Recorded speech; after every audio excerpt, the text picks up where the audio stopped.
नमस्ते। सोचिए, क्या ये मुमकिन है कि सिर्फ 6 महीनों में किसी की जिंदगी पूरी तरह से बदल जाए? सुनने में थोड़ा मुश्किल लगता है ना? पर आज हम एक ऐसे ही फॉर्मूले के बारे में बात करने वाले हैं जो छोटे-छोटे, मामूली से लगने वाले बदलावों को बहुत बड़े नतीजों में बदल देता है। तो चलिए मिलते हैं केन से। सिर्फ 6 महीने पहले की बात है। केन अपनी नौकरी से, अपनी पर्सनल लाइफ से, हर चीज से एकदम फ्रस्ट्रेट हो चुका था। पर आज आज वो खुश है, कामयाब है और सब कुछ पटरी पर है। अब सवाल ये उठता है कि आखिर ये हुआ कैसे? ये बदलाव आया कहां से? केन की जिंदगी में जो टर्निंग पॉइंट आया वो था उसकी मुलाकात अपने बेटे के कोच जिम से। अब जिम कोई मामूली कोच नहीं थे। उन्होंने ओलंपिक एथलीटों को स्टडी करके एक बहुत ही पावरफुल सीक्रेट खोज निकाला था और वही सीक्रेट उन्होंने केन के साथ शेयर किया। तो चलिए पता लगाते हैं कि वो सीक्रेट क्या था। वो राज था सिर्फ 1%। जी हां, आपने सही सुना, जस्ट 1%। कोच जिम ने यह पाया कि ओलंपिक में जो गोल्ड मेडल जीतता है और जो चौथे नंबर पर रहकर मेडल से चूक जाता है, उनके बीच का फासला सिर्फ 1% का होता है।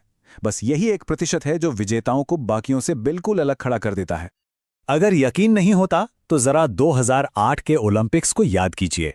माइकल फेल्प्स, उन्होंने सिर्फ 0.01 सेकंड के मार्जिन से गोल्ड मेडल अपने नाम किया था। मतलब हमारी पलक झपकने में भी इससे कहीं ज्यादा वक्त लगता है। ये एक छोटा सा उदाहरण ही हमें ये समझाने के लिए काफी है कि वो 1% का फासला असल में कितना बड़ा हो सकता है। और यहीं पर कोच जिम का वो सबसे जरूरी सिद्धांत सामने आता है जो सब कुछ बदल देता है। उन्होंने कहा, देखो, हम सब किसी और से 100% बेहतर नहीं हो सकते, ये मुमकिन ही नहीं है। लेकिन हम सब सैकड़ों छोटी छोटी चीजों में 1% बेहतर जरूर हो सकते हैं। और ये बात सिर्फ खिलाड़ियों के लिए नहीं है, ये हम सबकी जिंदगी पर लागू होती है। तो अब केन के सफर में एंट्री होती है। उसके पहले मेंटोर कार्लोस की। कार्लोस एक टॉप सेल्स एग्जीक्यूटिव थे और उन्होंने केन को सुधार की राह में आने वाली सबसे बड़ी रुकावट यानी मोटिवेशन से निपटने का एक बिल्कुल ही अलग नजरिया दिया। देखिए, हम में से ज्यादातर लोग क्या सोचते हैं, यही ना, कि पहले मोटिवेशन आएगा फिर हम कोई काम शुरू करेंगे। हम सब उस सही फीलिंग का, उस मोटिवेशन के आने का इंतजार करते रह जाते हैं और नतीजा ये होता है कि हम अक्सर कुछ शुरू ही नहीं कर पाते। लेकिन कार्लोस ने इस पूरी सोच को ही सिर के बल खड़ा कर दिया। उन्होंने बताया कि असलियत तो ठीक इसके उलट है।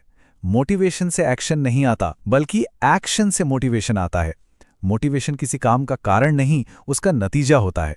मतलब जब कोई एक छोटा सा भी कदम उठाता है तो वही कदम उसे आगे बढ़ने की प्रेरणा देता है। और ये एक ऐसा जबरदस्त साइकिल है जो अपने आप चलता रहता है। जैसा कार्लोस ने कहा था, आप किसी कार्य को जितना ज्यादा करते हैं, आप उसे करने के लिए उतने ही ज्यादा प्रेरित होते हैं।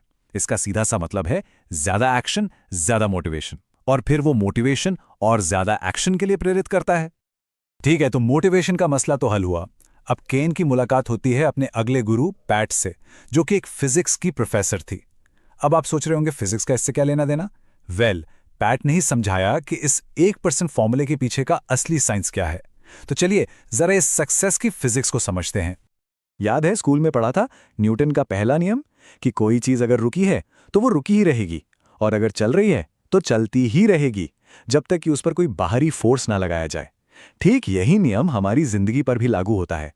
वो 1% का छोटा सा एक्शन ही वो बाहरी फोर्स है जो हमें हमारी सुस्ती से निकालकर मोशन में लाता है। और सबसे कमाल की बात यह है कि एक बार मोशन में आ गए तो फिर मोशन में बने रहना आसान हो जाता है। असली मुश्किल तो बस शुरुआत करने में है। उसके बाद तो मोमेंटम की पावर आपको अपने आप आगे धकेलती रहती है। अब फिजिक्स का एक और कमाल का कॉन्सेप्ट समझते हैं, लीवरेज यानी उत्तोलन की शक्ति। इसका मतलब यह है कि एक छोटा सा एफर्ट अगर सही जगह पर लगाया जाए तो वो बहुत बड़ा रिजल्ट दे सकता है। बिल्कुल वैसे ही जैसे एक अकेली उंगली से लीवर दबाकर एक भारी भरकम चीज को भी आसानी से उठा लिया जाता है। महान वैज्ञानिक आर्किमिडीज ने एक बार कहा था, मुझे काफी लंबा लीवर और एक सहारा दे दो और मैं पूरी दुनिया को अपनी जगह से हिला सकता हूं। सोचिए, ये बात कितनी गहराई से समझाती है कि सही जगह पर लगाया गया एक छोटा सा एफर्ट भी कितना ज्यादा पावरफुल हो सकता है। और इसी को पैट ने 20-80 प्रिंसिपल का नाम दिया। यानी हमें उन 20% कामों पर फोकस करना है जो हमें 80% रिजल्ट्स देते हैं। अपना 1% सुधार करने के लिए हमें बस उन्हीं हाई इम्पैक्ट कामों को ढूंढना है और उन पर मेहनत करनी है। लेकिन कहानी यहीं खत्म नहीं होती। ये जो 1% का बदलाव है ना, ये सिर्फ एक इंसान तक ही सीमित नहीं रहता। इसका असर फैलता है, आसपास के पूरे माहौल पर पड़ता है। चलिए देखते हैं कि कैसे ये छोटा सा बदलाव एक रिपल इफेक्ट यानी लहरों जैसा असर पैदा करता है। इसको ऐसे समझिए जैसे शांत तालाब में एक छोटा सा पत्थर फेंकते हैं और फिर लहरें दूर दूर तक फैल जाती हैं, है ना?